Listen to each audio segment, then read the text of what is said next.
Hey, what is up everyone? This is PvT-Mitten's, and today I'm going to be doing my first episode of my upcoming series, the series I'd like to see brought back from essentially the dead kind of thing, but there's going to be no rules to this as long as the series is at least 5 years old, or older of course.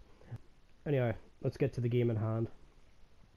Let's talk about the Dino Crisis series.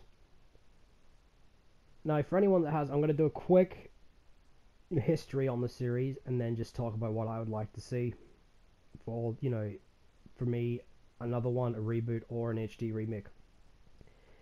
Okay, Dino Crisis 1 was released in 1999. It is essentially a survival horror third-person action game.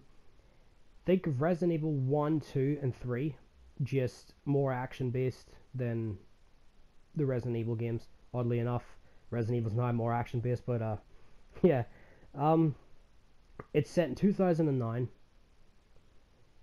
and you play as a character called Regina. I'm not going to be spoiling anything, but you are essentially a team sent in to find a missing scientist.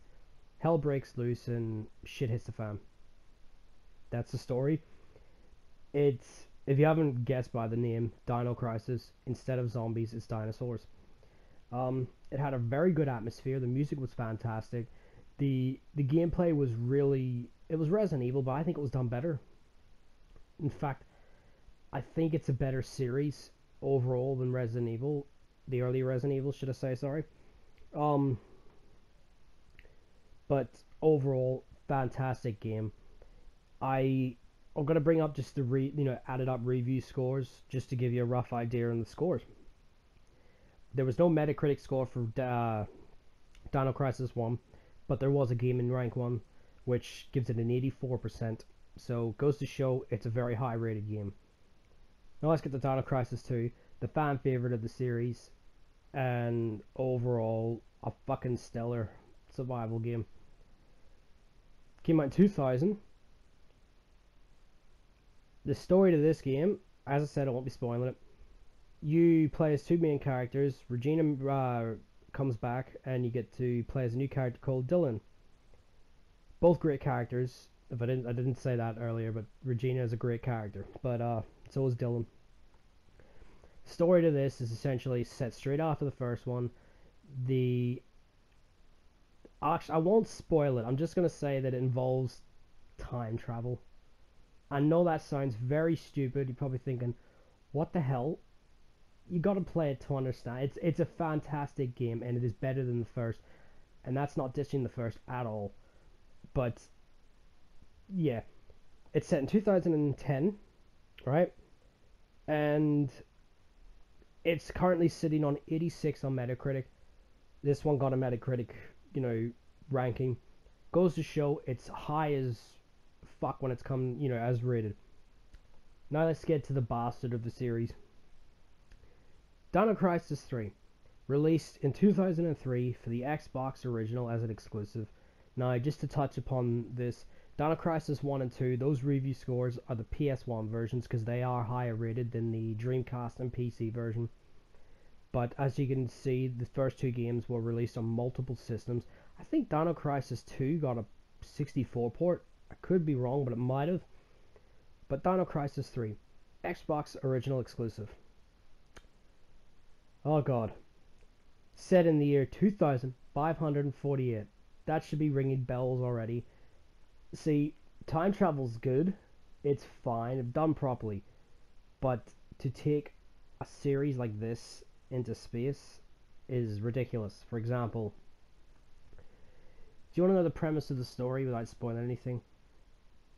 A spaceship goes missing. You're sent to the spaceship to investigate what's going on. Where have you heard that story? Dead Space 1. Yes, I know Dead Space came out 5 years after this game, so this did it first. But at the same time, movies have done it first, but why? What was the point of putting this series into space? It did not need to go into space. I mean, it reminds me of Jason X, which was terrible. But what I want to bring up is a few different features of the games before I get on to the next, what I'd like to see done to the series in the future. Now, as I said, the two other characters from the other two games, Regina and Dylan, great characters. This one you got Sonya Hart and Patrick Tyler. Oh my god. They were just as flat. I've seen more life in a McDonald's salad than I have these two characters. They're ridiculous. They're boring, unimaginative. Sonya looks like bloody Claire Redfield, and Patrick just looks like Chris Redfield without the steroids. Set in space. Now, something I want to bring up here. Dino Crisis 1 had some pretty unique features. You had multiple weapons, right? You had the whole, it's Resident Evil 1 and all that there with the whole, item weapon slot and all that there. But enemies could knock weapons out of your hands, and you had to go and pick them up again. Like, you could be holding a shotgun, boom, on the ground. Oh, shit, I'm not holding a weapon. Run over to it, pick it up, equip it, bang. That was cool. That put the survival horror back into, not back into the series, obviously, but back into, it give you that sense of fear, per se, to be cheesy enough. 2 did this as well. 3 didn't do that. Do you know what 3 did? There's 2 guns in the game. 1 for each of the main characters. Technically 1 gun per playthrough, with 3 ammo types per weapon. That's lazy. That's ridiculously lazy, and should never have been done in the first place. And if you look at screenshots of go and look at screenshots for Dino Crisis 3, you have a jetpack. It did not feel like Dino Crisis. You know what it actually felt like? A very early prototype Lost Planet, which Lost Planet was fantastic. This, on the other hand, too early for its time. Camera angle was shit, while the first 2 had, the Resident Evil set camera. This here felt like your camera was either drunk that day and just didn't show up and someone else was taking its place, or the camera just gives up halfway through the game. But there was a lack of enemy types in the 3rd game. Now, this could also be attributed to the first 2 games, but in the first 2 games they were dinosaurs, right? Very similar to Jurassic Park, right?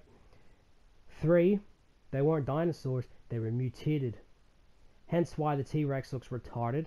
Hence why half the other dinosaurs in the game look like some kid's bloody, something you see on DeviantArt. And it's just an insult to the series. I remember when this game came out, Devil was really excited for this, and I could just still see his face today when he stuck the disc into the Xbox and he starts playing it. And as soon as he sees, when he sees the T-Rex for the first time, he sat there and just went, what the? He actually took the disc out of the console. I don't even know if he ever finished it off after that. The game was a mess. Just to quickly finish this off, it was a mess, right? Hence why the game is sitting at 51% on Metacritic. You see the drop in ratings of the 3rd game. Now we're going to talk about, why I think the series hasn't been touched upon since. 2003, we're in 2017. That goes to show how long. That's what, 14 years more or less. Now,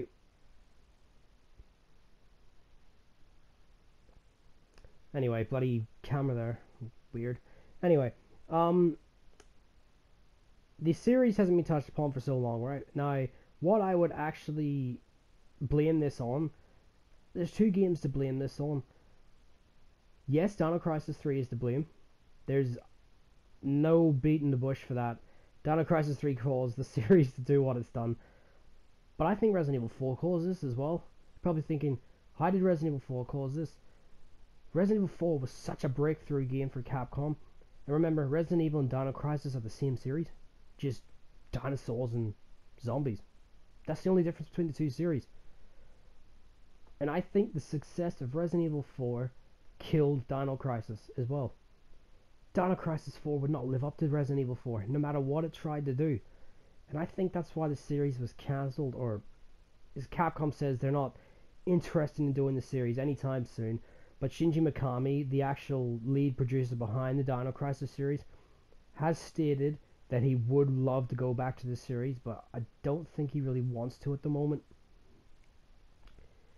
But I honestly believe, like, the main fault's Dino Crisis 3. Let's be honest, that's an easy 70%. But I think 30% can be attributed to Resi 4, just how successful it was and breakthrough it was for the gaming industry. Now, what I would like to see for the upcoming, for the future of the series. Now, I think the safest bet would be to remake 1 and 2 remake it like they did Resi 1 for the GameCube, where they actually literally grind up, remastered it. That's what I think they both need. I would say reboot Dino Crisis, but if they were to do that, I may get some flack here, but why not do what Resident Evil 7 did? Put it into first person, because I've played a few games this year that have been released this year, right? I still think Resident Evil 7 is Game of the Year in my opinion, and I know I haven't got around to playing, Neo and, Nier and all that there, but Resident Evil 7 is a fantastic game. It really is. I do love it. And could you imagine Dino Crisis done like that? You're in the jungles, claustrophobic, you're being chased by a T-Rex in first person.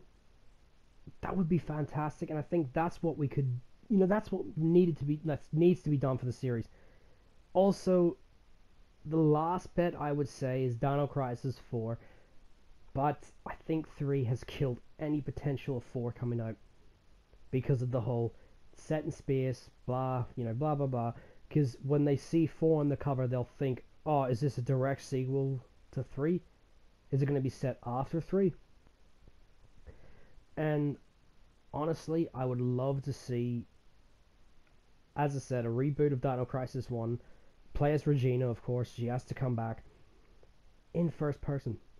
Do what Resident Evil 7 did, where you get the small, inventory, in first person, but you got the dinosaurs all around the place. More dinosaurs added as well, instead of, just, for anyone that hasn't played it, it's very small selection of dinosaurs.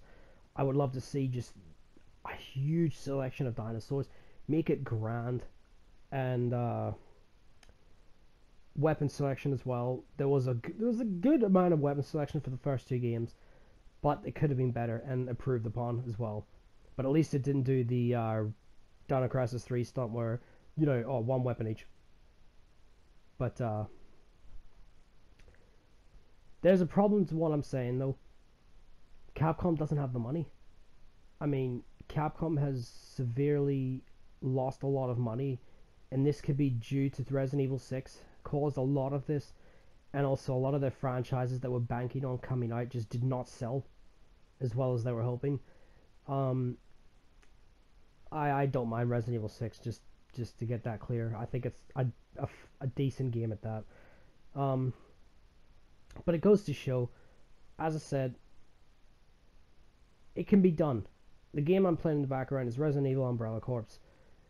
If they can do this with Resident Evil, I know this was a mobile game and then ported to the consoles, but if they can do that with Resident Evil, what is stopping them from doing this with Dino Crisis and other franchises they've got, which the other franchises I will touch upon in the future, but I just thought I'd do it with Dino Crisis first. I mean, Dino Crisis, in my honest opinion, is better than Resident. The first 2 Dino Crisis games, forget 3, are better than the first 3 Resident Evil games by far, and I stand by that. Dino Crisis 3 doesn't exist, but they could really touch upon this because we haven't got much dinosaur games, and I mean the last dinosaur game the last dinosaur game I could actually think of was the Telltale's Jurassic Park game, and besides that Ark game that you see nowadays on thing, the last game I can think of with dinosaurs in it that was the main focus was Turok, the 2008 one. So this would be a great time because you get a lot of zombie games going around nowadays. Why not bring back dinosaur games, especially Dino Crisis? Because it would promptly trigger Dino Turok to come back, which I will touch upon that later. But anyway, hope you enjoyed the first episode of this, and I will touch upon other series, of course. Next video, I will probably do Sega. But anyway, let us know what you think in the comments. This is Private Mittens. Take care, guys, and see you later.